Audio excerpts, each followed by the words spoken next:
people that are framed, you know. So I seriously think that they really have to believe in themselves. What it means primarily is a chance to learn new things, new meals, new techniques. It's a very nice way to upgrade your qualification as a cook and a little bit to prove to yourself how far you can go. It's good for the trade. We need the people. We got good quality new chefs coming in with new ideas. Don't be afraid to get involved. Quite demanding, but it's a really fun thing to do. Merci beaucoup.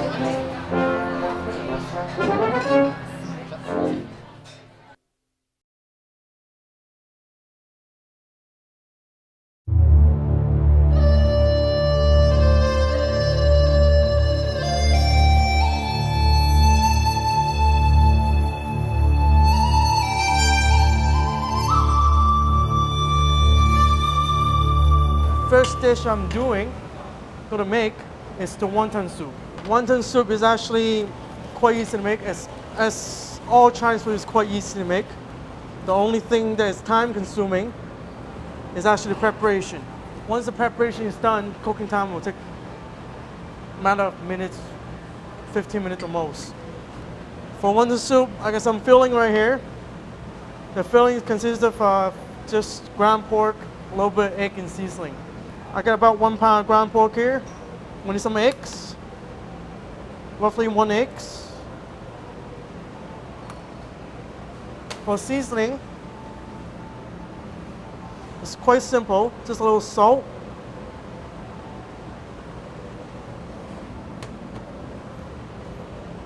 about 1/4 teaspoon of peppers,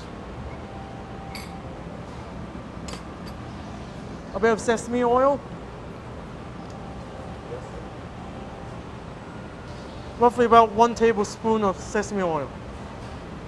To combine them together, as you all know, meat itself has a lot of own natural juice, and also to knock the flavor, to lock in the flavor of the meat and the spice, what I do is put a little cornstarch.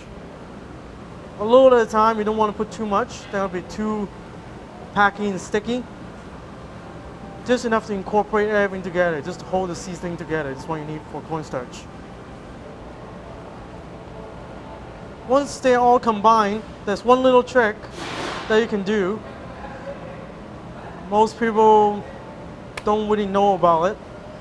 Chinese people usually pick up the meat, throw it back in a bowl, just to break up the fiber in the meat.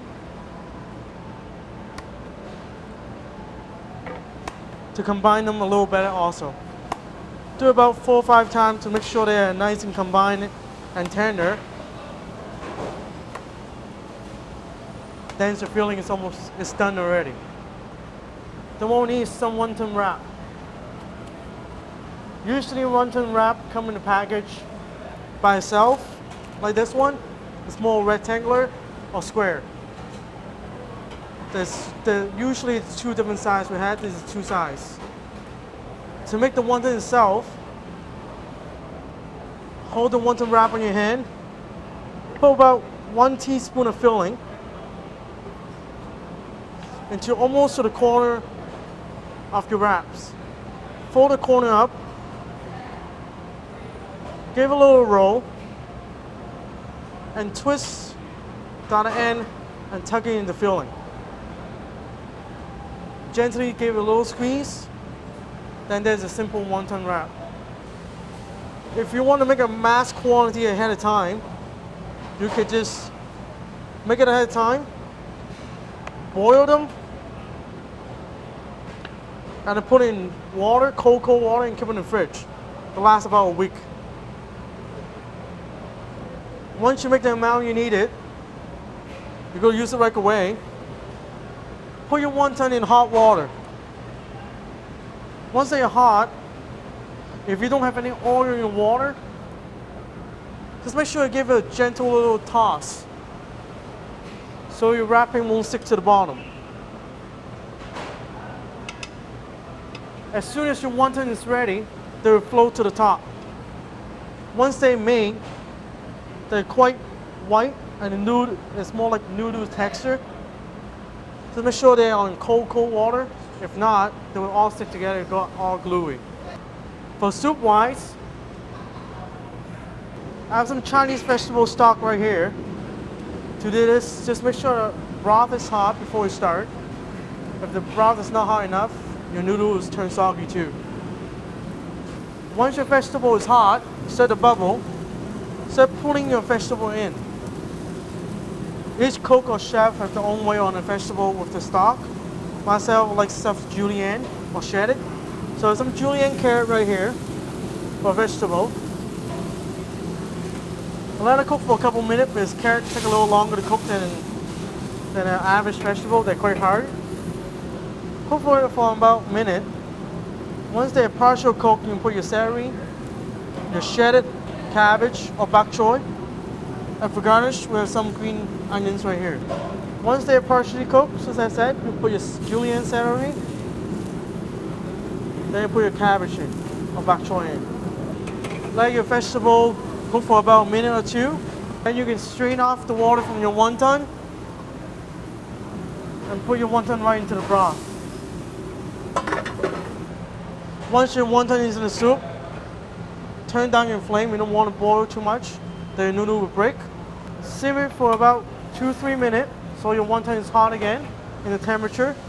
To garnish your bowl, you can either put your seasoning right into the broth itself, but myself I like to put seasoning right into the bowl. Because once you put your seasoning into the bowl, into your broth itself actually, you can reuse the stock. So to season it, I put a bit of peppers, white peppers, salt, a couple of dashes of sesame oil,